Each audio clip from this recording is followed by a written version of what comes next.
Hello, everyone, and welcome to AP US History for Winners with your teacher, Mr. Johnson. Last time we talked about shaping a new republic, and today we are talking about developing an American identity and movement in the early republic. So, if you are ready, let's begin. The first thing to understand is American culture and identity as America becomes its own country and gets its freedom from the British. The main idea here is that an American culture, a uniquely American culture, is going to develop after the Revolutionary War. This is the most important part, honestly, of all the slides here, according to College Board. So, Americans after the war are very proud of themselves, right? They are celebrating the founding fathers for their leadership. This kind of creates this like celebrity or hero culture in America where George Washington and a lot of the Sons of Liberty are revered, okay, for how great they are and how they helped America win the Revolutionary War. European culture is seen as something you should avoid, and American culture is seen as better. And this is in contrast to prior to the Revolutionary War, where to be seen as like keeping up with the trends, you would often adopt European culture. Well, now after the war, America's going to create their own American culture that is seen as unique and special for America, and not try to follow all the European trends. To break some of this down so you have some specifics, I wouldn't memorize every single one of these specifics in art, literature, and architecture, but maybe try to have one of these people. So for art, we have an artist named Gilbert Stuart who starts the idea of painting portraits of the presidents, and he painted the portraits of the first six presidents. And we still have presidential portraits that get created today, and every president has had their portrait done. John Trumbull, in one of his works, is pictured on the left here. He paints pictures of key American events like the signing of the Declaration of Independence, which is what's pictured here. And this brings up the idea of nationalism and pride. Nationalism meaning, believing that your country is amazing, believing in your country, enjoying your country and its history and its culture. So, as far as literature goes, a lot of the literature written at this time in America is going to focus on freedom and trying to figure out how to define the government and what the government should do. One of these documents is Jefferson's Virginia Statute for Religious Freedom. And this is a document prior to the Bill of Rights that again emphasizes the idea of religious freedom, which we see put into America's First Amendment. Last idea for her culture and identity is architecture. We have a French guy here named Pierre Charles L'Enfant, and he was someone who designed Washington, D.C., and kind of created what the capital would look like. And there was a lot of debates over where the capital should be.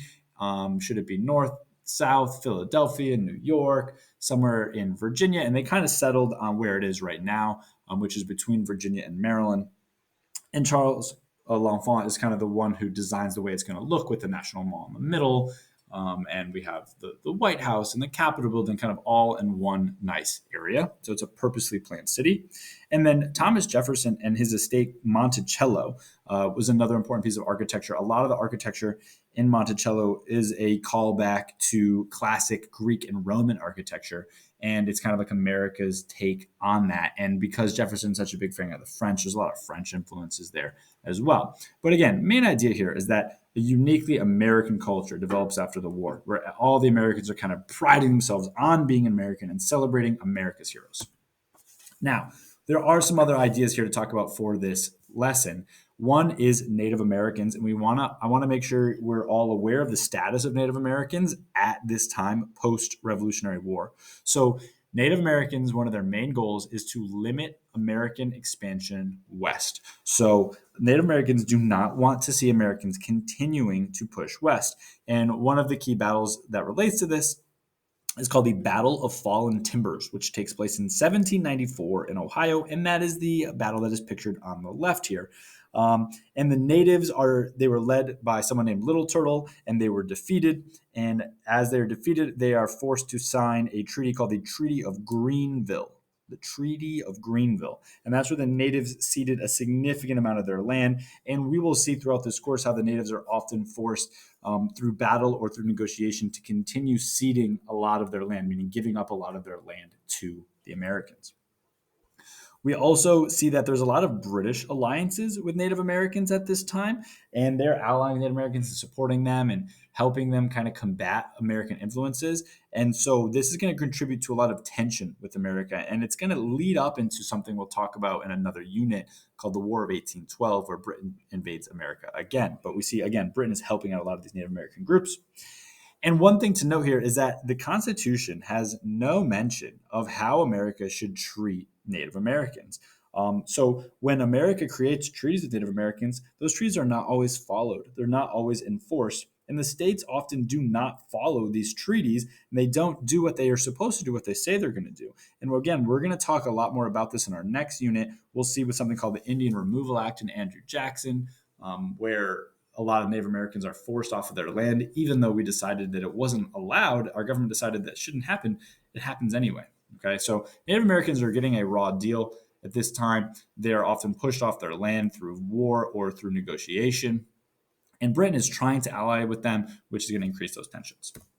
The last thing to talk about information wise for this lesson and for the entire unit is the frontier culture. So we got to first think about what's the frontier. So as Americans are moving west, the frontier is basically the land that is not yet states, or maybe it is, but it's not very populated. Okay.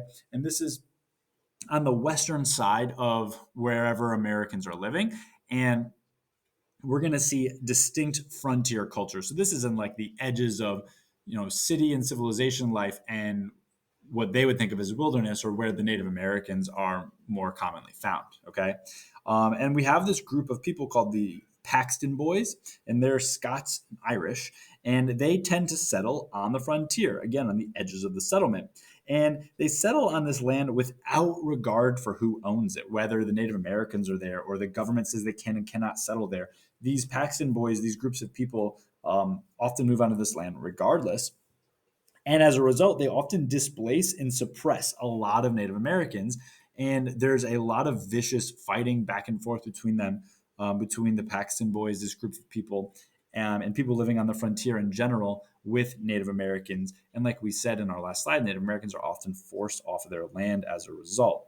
And a lot of the interior people in America, the people living in the cities, are considered a lot wealthier than the people who live on the frontier or the backcountry. So this is going to illustrate a lot of the tension between the people who are living on the frontier and the people living in the interior, kind of how decisions should be made and who should be favored. I mean, we're going to see this tension go through, honestly, the next 100 years as America continues to expand west.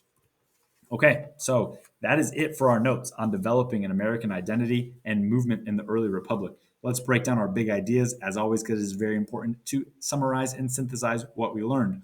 Number one, why did a new American culture develop? And give a specific example of that new American culture. That's a very important question here. Number two, describe the relationship between Native Americans and Americans at the start of America, and why was it like this? We know about Native American relationships with the colonists and with the British, but now what's the relationship like when America is their own formal country? This is going to be important to understand the background here so that we can, because we're going to keep looking at how America deals with Native Americans throughout this the rest of this course. So we want to understand the process here and where we get started. And then number three, how did Americans moving west create a new culture, and what were the issues that got created because of that? So those are the important things to know. This is the last lesson for Unit 3. So thank you so much for watching, and I will see you next time.